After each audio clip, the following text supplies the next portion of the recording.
The streets were already full before the sun had fully risen.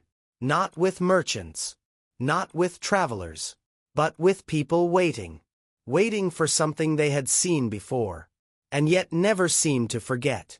At the center of the square stood a wooden platform. Simple, rough, and completely silent. But everyone knew what it was for. Because in the Renaissance, punishment was not hidden. It was displayed. This was the same era that gave the world Leonardo da Vinci, and the towering genius of Michelangelo. A time remembered for beauty, for art, for human progress. But beyond the paintings and ideas, there was another reality.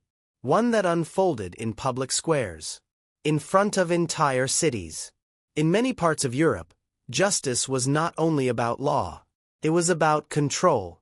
Rulers understood something simple. Fear is most powerful when it is seen. So punishment became a message, a warning, un spectacle. People didn't just hear about consequences. They watched them. Families brought their children. Friends stood side by side. Strangers gathered in silence. Because what happened in those squares was meant to stay in their memory for life. One of the most common forms of punishment was public humiliation. A person would be placed in a visible position, where everyone could see them, unable to hide, unable to escape. Hours would pass, sometimes longer, and as time moved slowly, so did the crowd. Some laughed, some pointed, others simply watched. Because the goal wasn't just punishment. It was exposure. To take a person's identity and reduce it to a single moment, a single accusation, displayed for all to judge. But humiliation was only the beginning. Some punishments were designed to test endurance. The accused would be restrained in ways that made even small movements difficult. Standing became painful. Sitting became impossible. Time stretched. Minutes felt like hours. And every second was a reminder that they had no control. In a world without modern legal protections, punishment could happen quickly, sometimes without full proof, sometimes based on suspicion alone. Because once a decision was made, there was often no way to challenge it.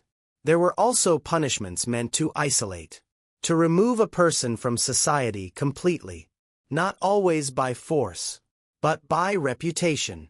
A mark, a symbol, something that told everyone who they were, or what they were believed to have done. And once that mark was seen, doors closed, people turned away, and life became something very different.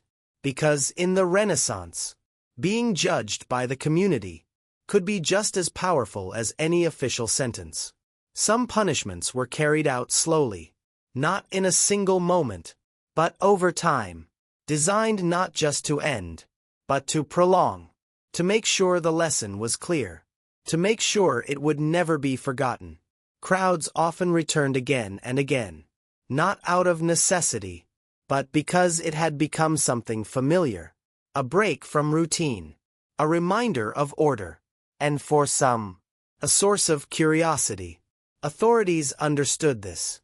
They knew that a quiet punishment would be forgotten, but a public one would spread, from person to person, from town to town, until the story became larger than the event itself. And that was the true purpose. Not just justice, but influence. Some people believed these methods were necessary. That fear kept society stable. That harsh consequences prevented greater harm. But others saw something different. They saw cruelty. They saw imbalance. They saw a system where power could go unquestioned.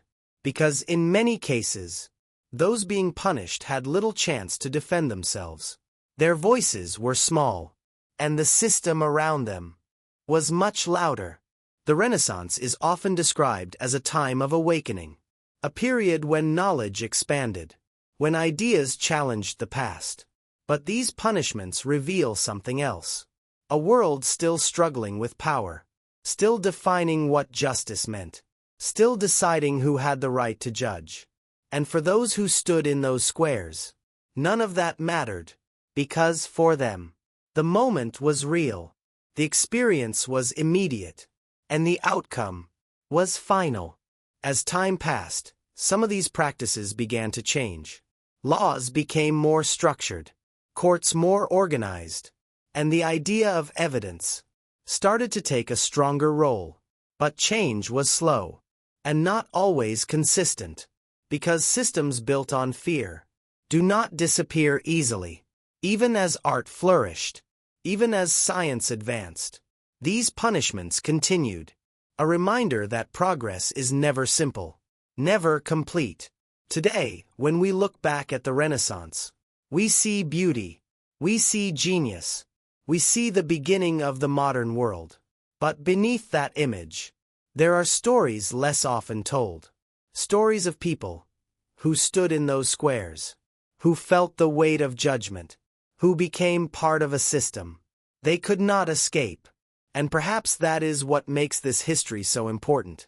Not just to remember the achievements, but to understand the reality. Because every era, no matter how celebrated, has its shadows. And sometimes, those shadows reveal more than the light.